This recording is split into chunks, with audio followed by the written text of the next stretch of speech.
رحمن رحمن ساعدني يا رحمن اشرح صدري قرآن. اعوذ باللہ من الشیطان الرجیم بسم اللہ الرحمن الرحیم. وقالت طائفة من أهل الكتاب آمنوا بالذي أنزل على الذين آمنوا وجه النهار واكفروا آخره لعلهم يرجعون ولا تؤمنوا إلا لمن تبع دينكم قل إن الهدى هدى الله أن يؤتى أحد مثل ما أوتيتم أو يحاجوكم عند ربكم قل إن الفضل بيد الله يؤتيه من يشاء الله واسع عليم يختص برحمته من يشاء والله ذو الفضل العظيم. ومن أهل الكتاب من إن تأمنه بقنطار يؤده إليك ومنهم من إن تأمنه بدينار لا يؤده إليك إلا ما دمت عليه قائما ذلك بأنهم قالوا ليس علينا في الأميين سبيل ويقولون على الله الكذب وهم يعلمون بلى من أوفى بعهده واتقى فإن الله يحب المتقين إن الذين يشترون بعهد الله وأيمانهم ثمنا قليلا أولئك لا خلاق لهم في الآخرة ولا يكلمهم الله ولا ينظر إليهم يوم القيامة ولا يزكيهم ولهم عذاب أليم. وإن منهم لفريقا يلوون ألسنتهم بالكتاب لتحسبوه من الكتاب وما هو من الكتاب ويقولون هو من عند الله وما هو من عند الله ويقولون على الله الكذب وهم يعلمون. صدق اللہ العظیم. سورہ آل عمران کی آیت نمبر 72 سے 78 تک تلاوت کی. ان آیت کریمہ میں یہودیوں کی اور باطل کی ایک سازش اور ایک طریقۂ واردات بیان فرمائی ہے کہ وہ کس طرح مسلمانوں کو، حق والوں کو گمراہ کرتے ہیں اور انہیں شک اور شبے میں ڈالنے کی کوشش کرتے ہیں. اسی کو اللہ فرماتے وقالت طائفة من اہل الکتاب آمنوا بالذی انزل علی الذین آمنوا وجہ النہار واکفروا آخرہ، کہ اہل کتاب میں سے ایک گروہ نے کہا کہ ایمان لاؤ اس چیز پر جو نازل کی گئی ان لوگوں پر جو ایمان لائے دن کے ابتدائی حصے میں،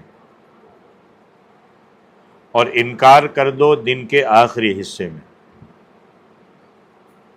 یعنی شروع دن میں کہو کہ ہم ایمان لے آئے اور دن ڈھلتے ڈھلتے کہہ دو کہ ہم نے اس کو چھوڑ دیا. اہل کتاب میں کچھ لوگ ایسے تھے اور مسلمانوں کو گمراہ کرنے کا پلان بنایا کہ اس طرح کرو کہ صبح کے وقت جہاں مسلمانوں کا مجمع ہو وہاں جا کر یہ کہہ دو کہ ہم ایمان والے ہیں، اور جو کچھ تمہارے اوپر نازل ہوا ہے قرآن پاک دوسرے احکامات ہم ان پر ایمان لائے ہیں. مسلمان خوش ہو جائیں گے کہ دیکھو جی یہ یہودی مسلمان ہو گئے. اور جب سورج غروب ہونے لگے تو ان کے مجمع میں یہ کہہ دو کہ ہمیں اسلام میں کوئی سچائی نظر نہیں آتی، اس لیے ہم اپنے پہلے مذہب پر چلے گئے. کیونکہ وہ سوچیں گے کہ بھائی یہ پڑھے لکھے تھے، یہ آئے تھے، انہوں نے چھوڑ دیا مطلب اسلام صحیح نہیں ہوگا، شک میں ڈالنے کے لیے. لعلہم یرجعون، تاکہ وہ بھی دین سے پھر جائے. مسلمان سوچیں گے کہ پڑھے لکھے لوگ تھے، اسلام قبول کیا، اگر ضد ہوتی تو اسلام قبول نہیں کرتے، ایک دن اسلام میں نہ رہتے. معلوم ہوتا ہے کہ اسلام سچا مذہب نہیں ہے تو وہ شک میں پڑھ کر اسلام سے منحرف ہو جائیں گے. یہودیوں کا حیلہ اور تدبیر دیکھو، لیکن مسلمانوں پر ان کا کوئی حیلہ بھی کامیاب نہ ہوا، اور ان کو بھی یہ سمجھا کے بھیجا گیا تھا کہ دیکھو جا کر کے صبح اور شام کہوں گے تو صحیح کہ ہم ایمان لے آئے، شام میں انکار تو کر دوں گے، لیکن وَلَا تُؤْمِنُوا إِلَّا لِمَنْ تَبِعَ دِينَكُمْ، سچا نہ سمجھنا مگر اس کو جس نے تمہارے دین کی پیروی کی. یعنی ایمان والوں کو دل سے سچا مت سمجھنا، تم جس پہ چلتے ہو اسی کو صحیح سمجھنا۔ اللہ آگے کہتے قل ان الہدی ھدی اللہ، اے نبی کریم صلی اللہ علیہ وسلم آپ کہہ دے کہ بے شک ہدایت اللہ کی ہدایت ہے، اللہ جس کو چاہے دے۔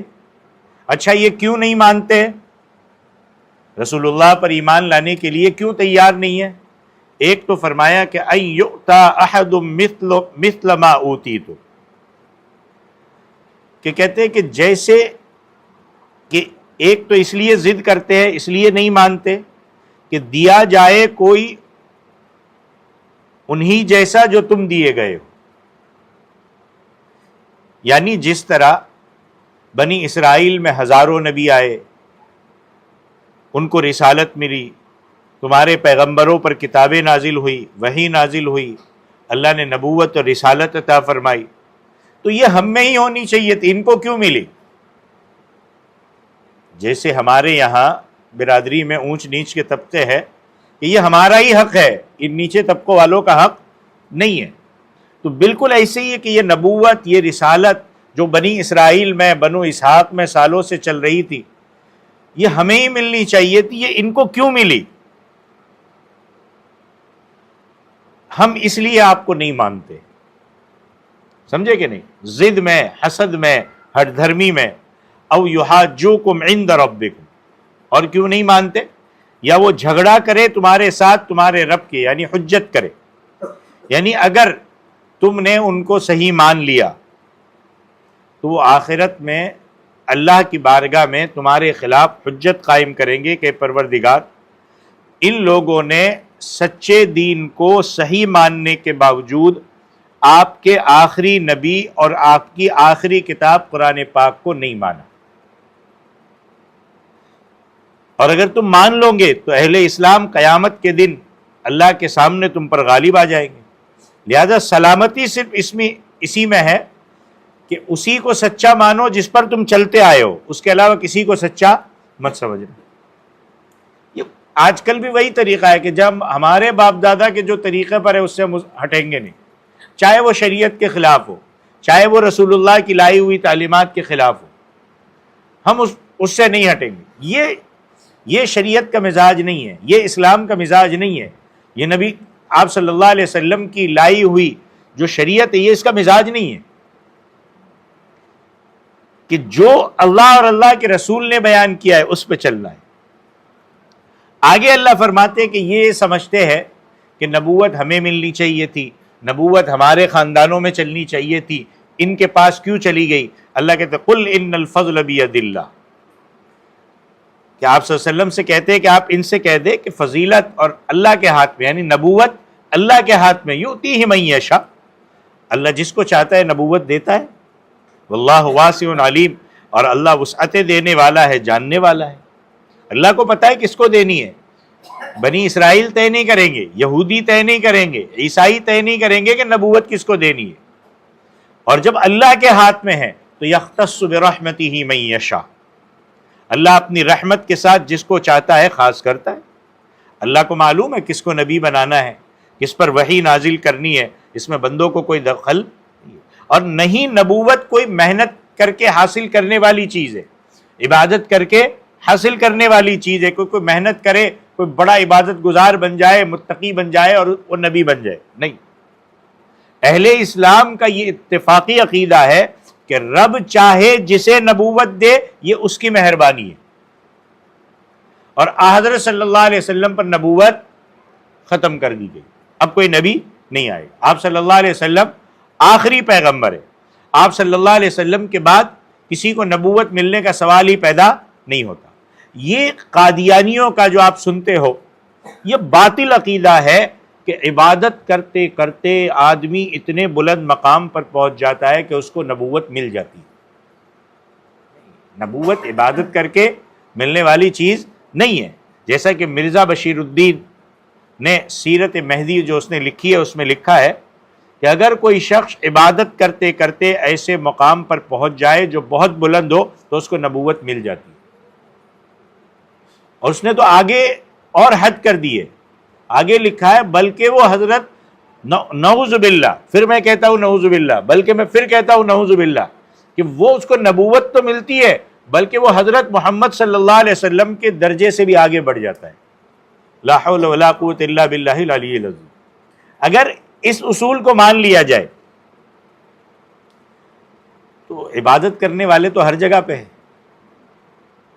غیر مسلموں میں بھی ہے، جو اپنے وہ اتنے اونچے مقام پہ جا کر کے اپنی آرادھنا کرے گا اور جا کر کے ہمالیہ میں بیٹھ جائے گا اور ایک دن اس کو نبوت مل جائے گی۔ نبوت یہ اللہ کے ہاتھ میں ہے، اللہ چوز کرتے کہ کس کو دینی ہے نبوت۔ یہ نبوت ایک بولتے ہیں نا وہبی ہے، کسبی نہیں ہے، اللہ اپنے آپ دیتے، محنت کر کے حاصل کرنے والی چیز نہیں ہے، یہ اللہ کا عطیہ، اللہ جس کو چاہے دے۔ اب کوئی دعویٰ کرے اٹھ کے کہ میں نبی ہوں اور نبوت کا سلسلہ چل رہا ہے، اس کو قبول نہیں کیا جائے، اور وہ اسلام میں ہی نہیں ہے، اسلام سے خارج ہے۔ واللہ ذو الفضل العظیم، اور اللہ بڑی مہربانی کرنے والا ہے۔ آگے کی آیت ہے وَمِنْ أَهْلِ الْكِتَابِ۔ اب یہودیوں کی کچھ صفات، یہودیوں میں کچھ اچھے بھی ہیں کچھ برے بھی تھے، اللہ اس کی صفات ان کی صفات بیان کرتے کہ وَمِنْ أَهْلِ الْكِتَابِ مَنْ إِنْ تَأْمَنْهُ بِقِنْطَارٍ يُؤَدِّهِ إِلَيْكَ، کہ اہل کتاب میں سے بعض وہ ہے کہ اگر آپ ان کے پاس امانت رکھے بہت سارا مال تو وہ ادا کر دیں گے اس مال کو تمہیں۔ جیسے حضرت عبداللہ ابن سلام رضی اللہ تعالیٰ، تفسیر اور احادیث کی کتابوں میں آتا ہے کہ ایک مسافر آیا جو کہ تاجر تھا، اس کے پاس 1200 اوقیہ سونا تھا، ایک اوقیہ 40 درہم کا ہوتا ہے اور ایک درہم 3.5 ماشے کا ہوتا ہے۔ اس وقت کے لحاظ سے، آج کے حساب سے نہیں، اس وقت کے لحاظ سے تقریباً 5-6 لاکھ کی رقم بنتی ہے، 1400 1450 سال پہلے کی۔ آج تو ہو سکتا ہے 500 کروڑ بن جائے۔ وہ لے کر کے آیا اور اس نے حضرت عبداللہ ابن سلام کو دیکھا کہ تاجر بہت شریف آدمی ہے، ان کو الگ بلایا اور کہنے لگا کہ میں مسافر ہوں، تاجر آدمی ہوں، میرے پاس کچھ رقم ہے، تمہارے پاس امانت رکھنا چاہتا ہوں، اور جب میں واپس جانے لگوں گا تو واپس لے لوں گا۔ فرمایا رکھ دے۔ اب وہ شخص وہ سونا بغیر کسی گواہ کے، بغیر کسی تحریر کے، ڈاکیومنٹ کے، ایگریمنٹ کے ان کے پاس امانت رکھ کر کے چلا گیا۔ جو کام اس نے کرنے تھے کیے، کچھ عرصے کے بعد واپس آیا اور کہنے لگا کہ اب میں واپس گھر جانا چاہتا ہوں، میں نے تمہارے پاس امانت رکھی ہے، وہ مجھے واپس کر دوں۔ حضرت عبداللہ ابن سلام اس وقت یہودی تھے، مسلمان نہیں ہوئے تھے، مگر فطرت سلیمہ کے مالک تھے، نیک طبیعت آدمی تھے، انہوں نے سارا سونا لا کر ان کے حوالے کر دی۔ اتنی بڑی رقم کا سونا اور اس پر کوئی گواہ نہیں، کوئی تحریر نہیں۔ آج کل تو تحریر والے بھی مکر جاتے ہیں، ایک گھر پہ ایک بھاڑوت رہتا ہے، چند دن کے بعد وہ اس پہ قبضہ بھی کر لیتے ہیں۔ ہاں، مگر دیانت داری بڑی چیز ہے۔ اللہ نے اسی دیانت کی برکت سے حضرت عبداللہ ابن سلام کو ایمان کی توفیق عطا فرمائی اور مسلمان ہو گئے۔ ان کا سارا گھرانہ علمی تھا، مرد عورتیں سب تورات کے ماہر تھے۔ یہ اپنی پھوپھی سے نبی آخر الزمان صلی اللہ علیہ وسلم کی نشانیاں اور علامتیں سنا کرتے تھے، اور انہوں نے وہ علامتیں نوٹ کی ہوئی تھی۔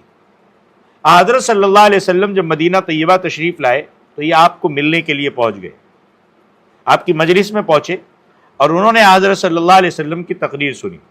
آپ صلی اللہ علیہ وسلم نے فرمایا، اے لوگو، اللہ کے بندے بن جاؤ، افشوا السلام بینکم، آپس میں سلام کو عام کرو، یعنی ایک دوسرے کو کثرت کے ساتھ سلام کرو، اس سے کیا ہوگا؟ آپس میں ربط اور تعلق پیدا ہوگا۔ دوسرا، اللہ کے نبی نے فرمایا اطعموا الطعام، جن کو اللہ نے مال کی توفیق عطا فرمائی ہے وہ غریبوں کو کھانا کھلائے۔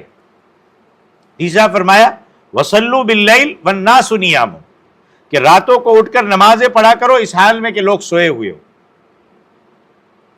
اور فرمایا کہ گفتگو کرو نرمی کے ساتھ، سختی کے ساتھ مت کرو۔ حضرت عبداللہ ابن سلام نے آپ صلی اللہ علیہ وسلم کی یہ ابتدائی تقریر سنی اور آپ صلی اللہ علیہ وسلم کا چہرہ دیکھا تو فیصلہ کیا، ان ھذا الوجہ لیس بوجہ کذاب، کہ بے شک یہ چہرہ جھوٹا چہرہ نہیں ہو سکتا۔ سب کے سامنے کلمہ شہادت پڑھا، اشہد ان لا الہ الا اللہ وحدہ لا شریک لہ واشہد ان محمدا عبدہ ورسولہ، پڑھا، مسلمان ہو گئے۔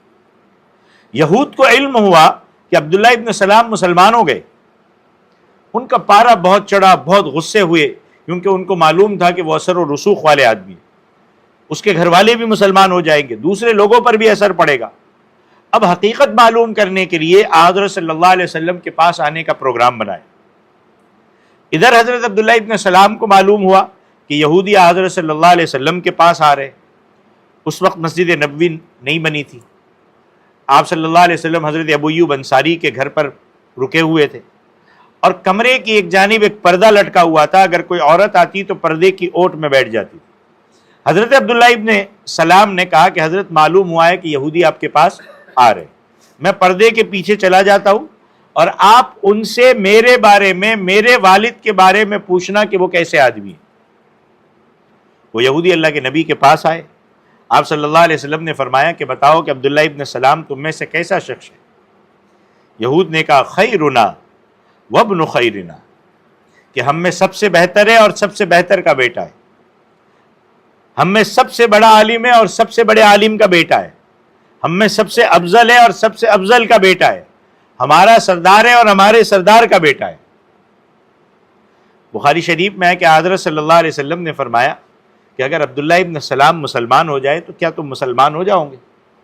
یہودی کہنے لگے کہ اللہ تعالیٰ ان کو اسلام سے بچائے۔ حضرت صلی اللہ علیہ وسلم نے فرمایا کہ اگر واقعتاً وہ مسلمان ہو جائے تو پھر تم کیا کہو گے؟ کہنے لگے بڑا سمجھدار آدمی ہے، وہ اسلام قبول نہیں کرے گا۔ یہ بات چیت ہو رہی تھی کہ حضرت عبداللہ ابن سلام رضی اللہ تعالیٰ عنہ پردے سے باہر تشریف لائے اور بلند آواز سے کلمہ پڑھا، اشہد ان لا الہ الا اللہ وحدہ لا شریک لہ واشہد ان محمدا عبدہ ورسولہ۔ اب سنیے گا، اب تک کیا ہو رہا تھا؟ یہودی کہنے لگے ہم میں سے بڑا شرارتی ہے اور اس کا باپ بھی بڑا شرارتی ہے۔ اس سے یہودیوں کا اندازہ کرو کہ مجلس نہیں بدلی، وقت نہیں بدلا، لوگ بھی وہی ہے، اور کیسے بدلے وہ۔ حضرت عبداللہ ابن سلام چونکہ مضبوط آدمی تھے، اس لیے انہوں نے کسی کی کوئی پرواہ نہیں کی، اور حدیث پاک میں آتا ہے کہ المؤمن القوی خیر من المؤمن الضعیف، کہ تگڑا مومن بہتر ہے کمزور مومن سے، کیونکہ مضبوط ہوگا تو خود بھی ایمان پر قائم رہے گا اور دوسروں کے ایمان کا بھی خیال رکھے گا۔ ویسے اللہ سب مومنوں کی قدر کرتا ہے، مگر المؤمن القوی احب الی اللہ من المؤمن الضعیف، کہ طاقتور مومن زیادہ محبوب ہے اللہ کو کمزور مومن سے۔ تو حضرت عبداللہ ابن سلام رضی اللہ تعالیٰ عنہ اسلام سے پہلے بھی بڑے دیانت دار تھے، اہل کتاب میں بڑے بڑے بددیانت بھی تھے، اور ان کے بارے میں آگے اللہ فرماتے وَمِنْهُمْ مَنْ إِن تَأْمَنْهُ بِدِينَارٍ لَا يُؤَدِّيهِ إِلَيْكَ إِلَّا مَا دُمْتَ عَلَيْهِ قَائِمًا، کہ اہل کتاب میں سے وہ بھی ہے کہ اگر آپ ان کے پاس امانت رکھے صرف 1 دینار، 1200 اقیہ نہیں، 1 دینار، تو وہ اس دینار کو تمہیں ادا نہیں کریں گے جب تک کہ تم ان پر مسلط ہو کے پیچھے نہ پڑ جاؤ کہ میری امانت واپس کرو۔ اب سنیے، مدینہ طیبہ میں یہودیوں کا ایک بہت بڑا پیر تھا، فخاذ بن عازورہ۔ اس کی وضاقتہ، اس کی شکل و صورت ایسی تھی کہ آدمی کو شبہ پڑ جاتا تھا۔ آج کل آدمی ایموشنل انٹیلیجنس کا نام سنا ہے آپ نے؟ کتنے لوگوں نے آج کل اس کے کورس کروائے جاتے ہیں کہ لوگوں کے سامنے جب اس طریقے کے حالات پیش آئے اچانک، تو لوگوں کے ساتھ ڈیل کیسے کرنا ہے، یہ چیزیں آج کل اس کے کورس کروائے جاتے ہیں، سکھائے جاتے ہیں۔ تو آپ آج کل بڑے بڑے مذاہب کے لوگوں کو دیکھو گے، پوپ کو دیکھو گے، یہودیوں کے بڑوں کو دیکھو گے، اور لوگوں کو دیکھو گے کہ جب وہ لوگوں کے ساتھ بات کریں گے نا تو ایسی نرمی سے لوگ اس کے قائل ہو جاتے ہیں۔ یہ جو تھا عازورہ، اس کی وضاقتہ، اس کی شکل و صورت میں ایسا تھا کہ لوگوں کو شک پڑتا تھا کہ شاید حضرت خضر یہی ہے، اور گفتگو کا انداز ایسا تھا کہ لوگ شوق سے سنتے تھے۔ قریش خاندان کا ایک مسافر مدینہ طیبہ آیا تو اس نے فخاذ کو شکل و صورت سے بڑا بزرگ خیال کر کے اس کے پاس گیا، اور اس وقت اس کے شاگرد اور مرید بھی اس کے پاس موجود تھے۔ اس مسافر نے کہا غریب آدمی ہوں، میرے چھوٹے چھوٹے بچے ہیں، یہ میرے پاس 1 دینار ہے، تمہارے پاس امانت رکھتا ہوں، جب میں واپس گھر جاؤں گا تم سے لے لوں گا۔ وہ مسافر کچھ عرصے کے بعد آیا، اس وقت بھی فخاص کے مرید اور شاگرد اس کے پاس موجود تھے، تو کہنے لگا بھائی اب میرے گھر جانے کا ارادہ ہے، لہذا میرا وہ دینار جو میں نے تمہارے پاس امانت رکھا تھا واپس دے دو۔ فخاذ نے اس مسافر کی طرف گھور کر دیکھا اور کہنے لگا کہ کون سا دینار اور کب تو نے امانت رکھی تھی؟ خواہ بزرگوں پر بہتان لگاتا ہے، جیسے آج کل ہوتا ہی ہے نا،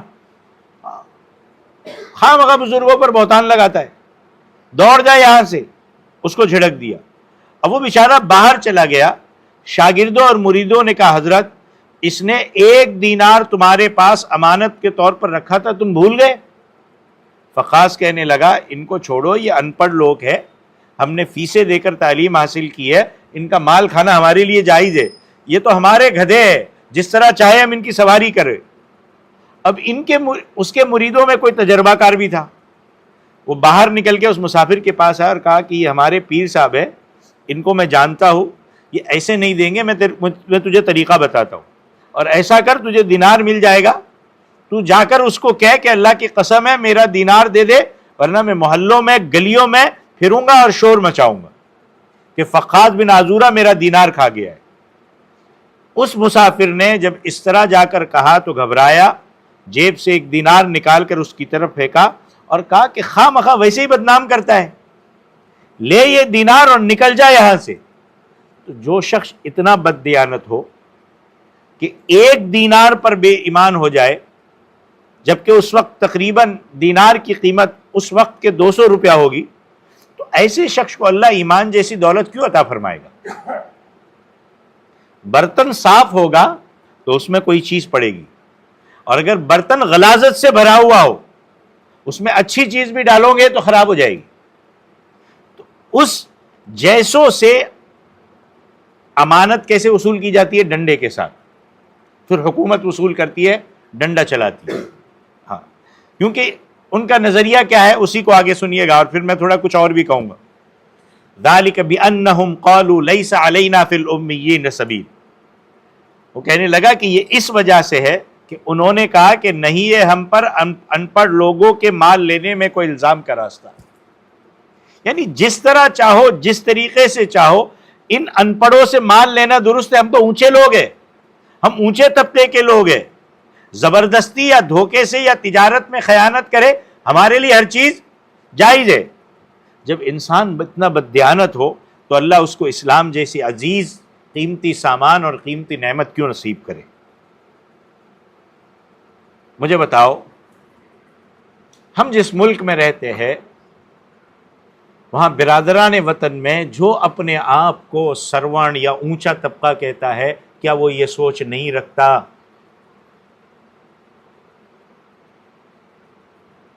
کہ یہ تو اونچے طبقے کے لوگ ہیں، اگر انہوں نے کسی عورت کو ریپ کیا ہے تو ان کو معاف کیا جا سکتا ہے؟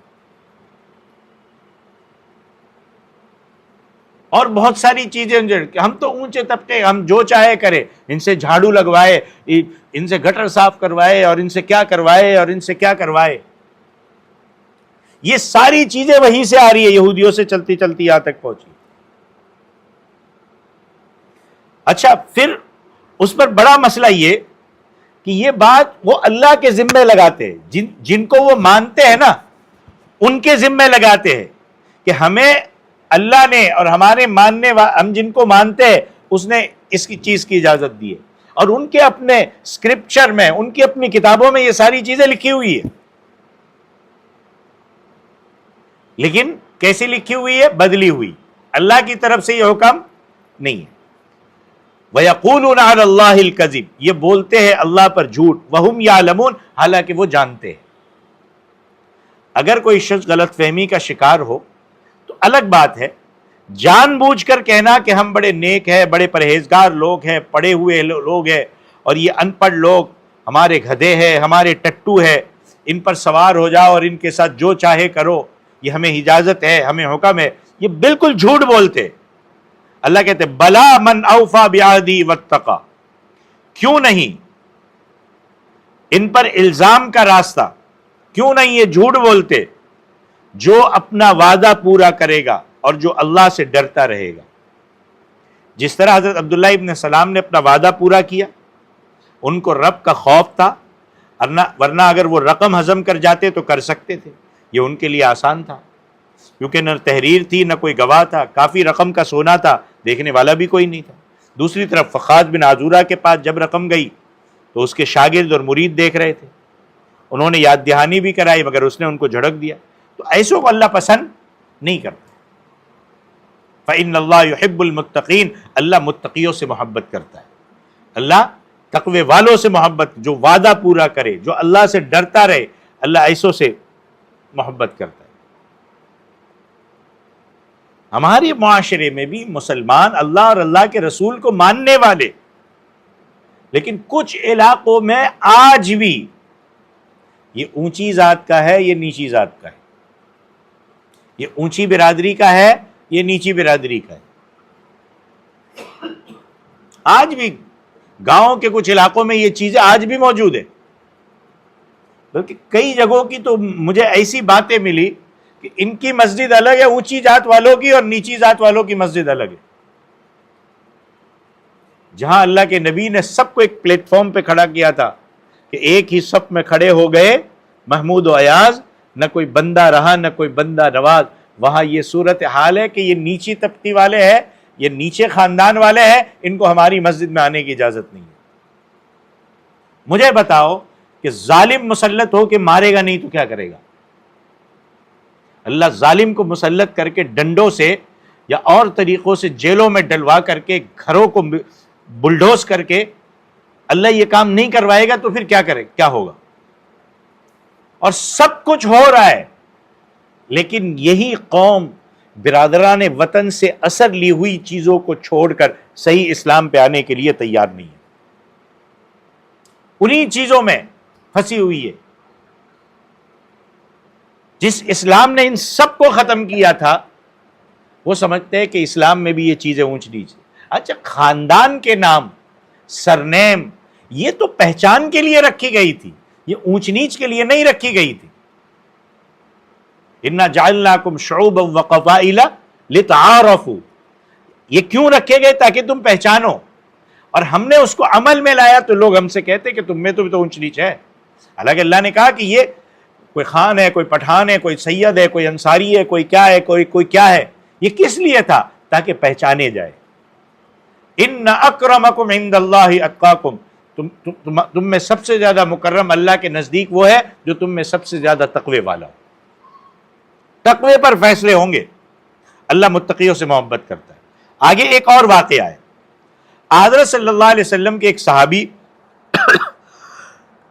حضرت اشعث بن قیس رضی اللہ تعالیٰ عنہ کا ایک یہودی کے ساتھ کنویں کے سلسلے میں جھگڑا تھا.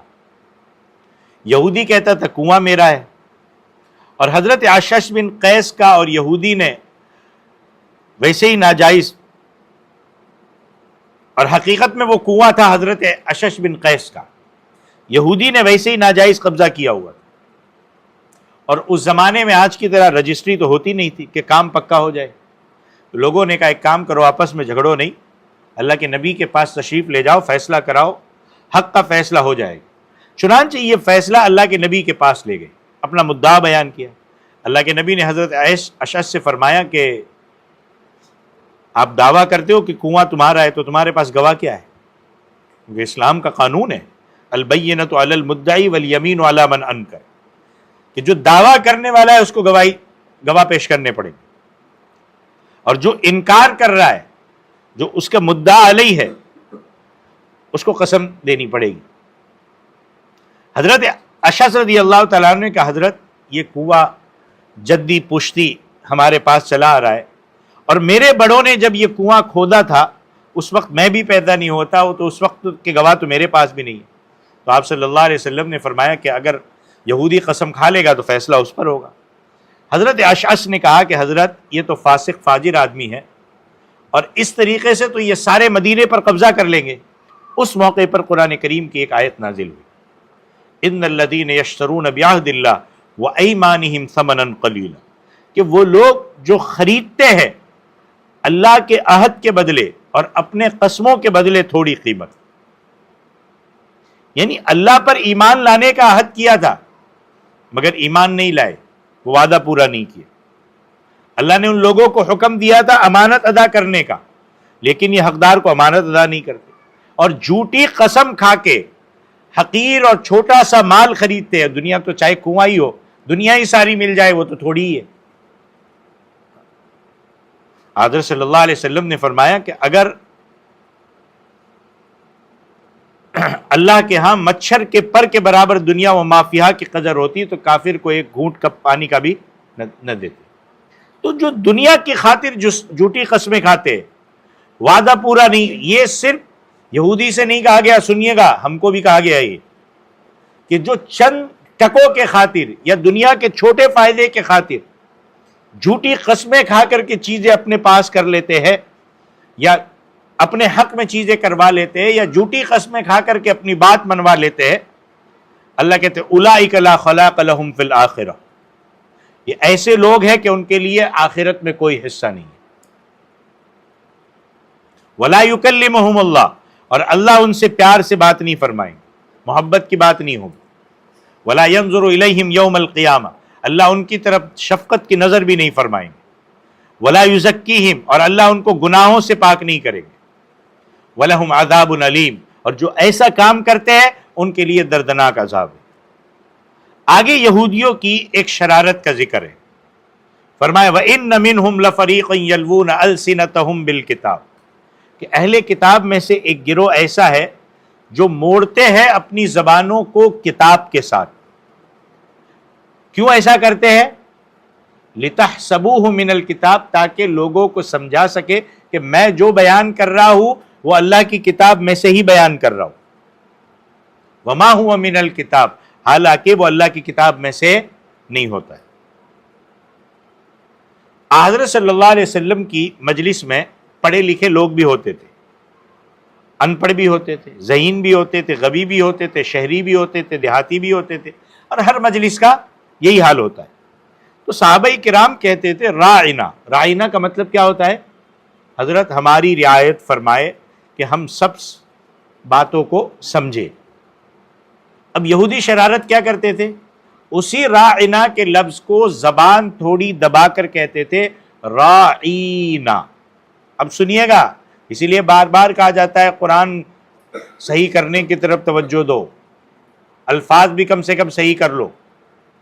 ایک ہے راعینا بغیر یا کے، اور ایک ہے راعینا عین یا زیر عی، عین کے بعد یا پیدا ہو جائے، اب معنی میں فرق ہو جاتا ہے.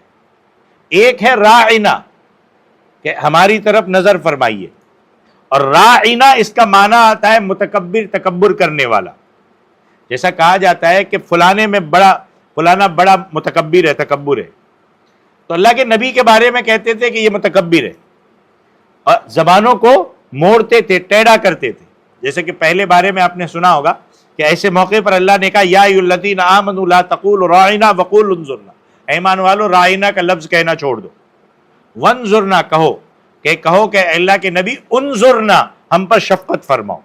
کیونکہ ایسے ملتے جلتے الفاظ سے یہ لوگوں کو دھوکہ دیتے تھے. ایک واقعہ ہے، تھوڑا ہنسی کے لیے ہے لیکن سمجھ میں اچھے سے آئے گا. ایک طالب علم نے چوری کی، اب مقدمہ استادوں کے سامنے گیا. اب فیصلہ ہو کہ قسم کھا تو نے چوری نہیں کی ہے. اب اس نے قسم اٹھا لی کہ میں نے چوری نہیں کی. اب دوسرے ساتھیوں نے ملامت کی کہ تو نے تو چوری ہمارے سامنے کی ہے اور تو نے قسم اٹھا لی. تو اس نے کہا تمہیں معلوم ہے کہ میں نے کن الفاظ کے ساتھ قسم اٹھائی ہے؟ اس نے لگا ایسا کہ اس نے کہا اللہ کی قسم، لیکن وہ کہتا ہے میں نے کیا کہا تھا آپ کو پتا ہے؟ میں نے یہ نہیں کہا تھا کہ اللہ کی قسم، میں نے کہا تھا اللہ کی قسم. میں نے کیا کہا تھا؟ اللہ کی قسم.